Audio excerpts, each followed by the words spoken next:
Con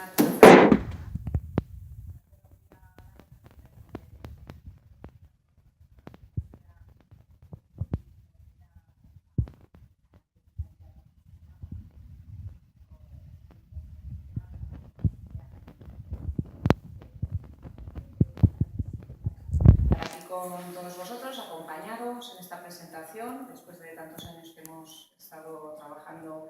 en esta zona y sobre todo, pues eso, teniendo en cuenta un proyecto de este tipo, ¿no? tan interesante y que encaja también con la planificación que de alguna manera estamos desarrollando desde el Departamento de Turismo del Gobierno de Navarra. Egia da, aurten planifikazio urtea dela, daukagun hildo nagusiena nolabait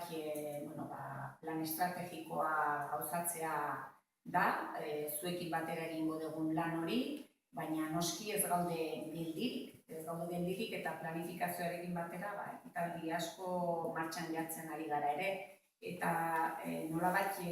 dauzkagun egintza nagusienak bai diela, dudik gabe, eremu naturalean egiten diren ekitaldi oso interesgarri direlako eta potentzialitate handia daukatelako,